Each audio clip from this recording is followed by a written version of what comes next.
Erasmus Plus projektas DigiFast – Fast Tracking Digital Inclusion, lietuviškai skaitmeninė įtrauktis, bendrai finansuoja Europos Sąjunga. 4. modulis – socialinių tinklų reklama.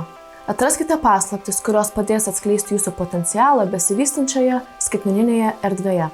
Socialinių tinklų reklama vaidina svarbų vaidmenį verslams, nes visame pasaulyje yra milijardai aktyvių vartotojų, suteikiančių verslui ir prekės ženklams plačią auditoriją, kurią galima pasiekti ir susisiekti su potencialiais klientais. Šiame video daugiausia kalbėsime apie Facebooką, YouTube'ą, Instagramą ir TikToką. Vienas iš pagrindinių socialinių tinklų reklamos privalumų yra efektyvus tikslinės auditorijos pasiekimas. Taikymo galimybės pagal demografinius rodiklius, pagal vartotojų elgseną ir kitus. Štai daugiau informacijos apie tikslinę reklamą, kuri skirta tam tikrai auditorijai. Pagal ką skirstoma auditorija? Tai yra pirmiausia amžius. Skirtingos amžiaus grupės gali turėti skirtingus pomėgius, interesus ir pirkimo elgesį. Vadinasi, verslai gali pasirinkti socialiniuose tinkluose, kokiai amžiaus kategorijai skirtas jų turinys. Taip pat jie gali pasirinkti, kokiai lyčiai skirtas turinys. Kai kurie produktai ar paslaugos gali būti skirti moterims, kai kurie vyrams. Taip pat socialinių medijų reklama gali būti aktuali skirtingas pajamas uždirbantiem vartotojams. Taigi, užsakant reklamą galima pasirinkti pajamų lygį. Tai gali įtakoti vartotojo pirkimo galimybės ir norą išleisti pinigus tam tikriems produktams ar paslaugoms. Šioje vietoje, jeigu jūs parduodate brangesnį produktą, reikėtų pasirinkti auditoriją, kuriai skirta reklama su didesnėmis pajamomis. Kitas kriterijus yra išsilavinimo lygis. Išsilavinimo lygis gali parodyti interesus, vertybės ir gyvenimo būdo pasirinkimus. Tikriausiai tie žmonės, kurie turi didesnį, aukštesnį išsilavinimo lygį, labiau kreips dėmesį į kultūrinius renginius, jeigu organizuojate tokius ir tam taikote reklamą. Mažesnį išsilavinimo lygį turintis vartotojai labiau prioritizuos praktinius produktus, praktinius užsiėmimus ar renginius. Kitas kriterijus yra šeimyninė padėtis. Beadę asmenys gali turėti skirtingus pirkimo poreikius ir elgesį nei vieniši asmenys. Profesija. Profesija gali suteikti tam tikrų įžvalgų apie žmogaus gyvenimo būdą. Galbūt, jeigu tai yra profesija verslininko, jam bus įdomus, kaip jau minėjau, tam tikri renginiai ar tam tikri kursai. Jeigu tai yra kokia nors niša su manikiūru susijusi, tai reikėtų pasirinkti profesiją skirtą būtent manikiūristams, jeigu jūs pardavinėjate, pavyzdžiui, nagų lakus arba savo paslaugas. Geografinė vieta. Vieta pagrįstas auditorijos taikymas leidžia rinkodaros specialistams pasiekti vartotojus konkrečiose regionuose ar vietovėse. Tai pavyzdžiui, jeigu jūs atidarote savo kokį nors saloną ar kavinę ar vietą, kurie teikia tam tikras paslaugas, galite pasirinkti, kad socialiniuose tinkluose reklama būtų rodoma būtent asmenims iš tam tikro regiono, tam tikro miesto ar tam tikro miestelio ar kaimo, arba bendrai tam tikros šalies. Tai gali būti naudinga reklamuojant vietinius renginius, verslus ar produktus, kurie yra aktualūs žmonėms tam tikroje vietovėje. Šis segmentavimas leidžia rinkodaros specialistams pritaikyti savo pranešimus ir kampanijas konkrečioms žmonių grupėms, kurios labiau tikėtina bus suinteresuotos jų produktais ar paslaugomis. Toliau pakalbėsime apie tikslinės auditorijos skirstymą pagal tam tikrus kriterijus. Pirmasis būtų pagal interesų taikymą. Reklamos taikymas pagal auditorijos interesus apima reklamų pristatymą vartotojams pagal jų pomėgius veiklas, pavyzdžiui, lankomas svetainės, su kuriomis jie bendrauja ir sekamus puslapius socialiniuose tinkluose. Reklamos užsakovai gali naudoti šią informaciją, kad taikytų reklamas vartotojams, kurie parodė susidomėjimą susijusiomis temomis ar produktais. Tai pavyzdžiui, jeigu jūsų vartotojas dažnai žiūri kokius nors drabužius, arba paspaudžia ant drabužių reklamų, jūs galite pasirinkti, kad rodytų būtent jam reklamą, kurioje jūs reklamuojate savo drabužius. Kitas turinio taikymas būtų elgesio pagrindu. Turinio taikymas vartotojo elgesio pagrindu apima reklamų pristatymą pagal vartotojų praeities elgesį ir veiksmus internete. Pavyzdžiui, naršymo istorija, paieškos užklausos, pirkimo istorija ir sąveikos su svetainėmis ir programėlėmis.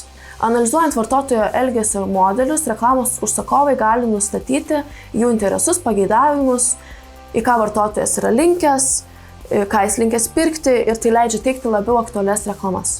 Kitas turinio taikymas yra kontekstinis. Kontekstinis taikymas apima reklamų pristatymą pagal tinklalapio ar programėlės, kurioje rodoma reklama turinį. Reklamos užsakovai gali taikyti savo reklamas, kad jos būtų rodomos tinklalapiuose ar programėlėse, kurios yra aktualios jų produktams ar paslaugoms, užtikrinant, kad jų reklamos bus matomas vartotojų, kurie gali būti suinteresuoti tuo, ką jie siūlo. Reklama pagal auditoriją. Reklama pritaikyta auditorijai leidžia reklamos užsakovams pasiekti konkrečias žmonių grupės pagal turimus klientų duomenis ar vartotojų sąrašus. Reklamos užsakovai gali įkelti turimus klientų sąrašus, jų elektroninius paštus ar kitus identifikatorius, kad taikytų reklamas tiems vartotojams, kurie atitinka tam tikrus profilius. Tai gali būti naudinga siunčiant reklamas esamiems klientams ir primenant apie reklamos kampaniją. Kodėl reikėtų naudoti socialinių tinklų reklamą? Todėl, kad tai yra labai geras santykis tarp kainos ir efektyvumo. Palyginant su tradiciniais reklamos kanalais, tokiais kaip televizija, radijas ar spauda, socialinių tinklų reklama paprastai siūlo mažesnės kainas ir tikslesnį auditorijos pasiekimą. Verslai gali nustatyti savo biudžetus, kontroliuoti išlaidas ir tiksliau matuoti investicijų grąžą, todėl ji yra prieinama visų dydžių verslams, įskaitant startuolius ir mažas įmones. Kitas privalumas – įsitraukimas ir sąveika. Socialinių tinklų reklama leidžia verslams ir prekės ženklams skatinti įsitraukimą ir sąveiką su savo auditorija realiu laiku. Prekės ženklo žinomumas ir matomumas. Pasinaudodami socialinių tinklų reklama, verslai gali padidinti prekės ženklo žinomumą ir matomumą tarp savo tikslinės auditorijos. Duomenų įžvalgos ir analizė. Šis privalumas yra labai didelis, kadangi socialinių tinklų platformos siūlo analizę ir įžvalgas apie kampanijos veiklą. Galima matyti ir auditorijos demografinius duomenis ir įsitraukimo rodiklius. Pagal tai galima koreguoti savo tikslinę auditoriją, savo tam tikrus pasirinktus turinio pateikimo kriterijus, priimti pagrįstus sprendimus, siekiant pagerinti būsimą rinkodarą. Dabar pakalbėkime apie socialinių tinklų reklamų kainas. Facebook reklama gali būti už paspaudimą, už parodymą ir už patiktuko paspaudimą. Kuo šios reklamos skiriasi? Už paspaudimą tai reiškia, jūs parodot savo reklamą ir vartotojas paspaudė. Kiek tai kainuoja? Tai kainuoja nuo 26 euro centų iki 30 euro centų. Kitas yra už parodymą. Čia kaina nurodoma, kai 1000 vartotojų pamato jūsų reklamą. Tai kaina yra nuo 1 euro iki 3. Ir paskutinioji yra už paspaudimą like. Tai yra už paspaudimą patinka, jūs šiuo atveju turėsite mokėti tik tiek, kiek paspaudė vartotojų, tai kaina būtų nuo 0, kadangi jeigu nieks nepaspaudė, tai niekur nemokėsite, arba 25 euro centai už paspaudimą.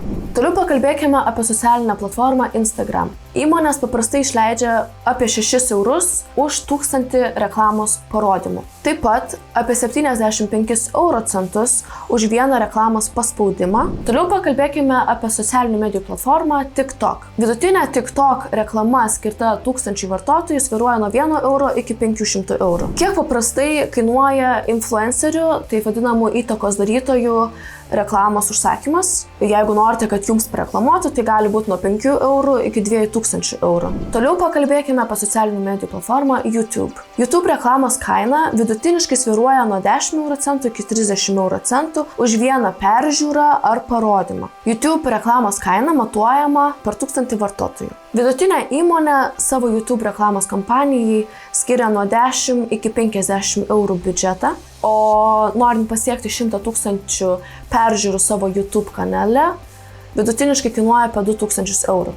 Kalbant apie Facebooką, gali kilti klausimas, o kiek reikia skirti pinigų reklamai ir kodėl tai yra svarbu.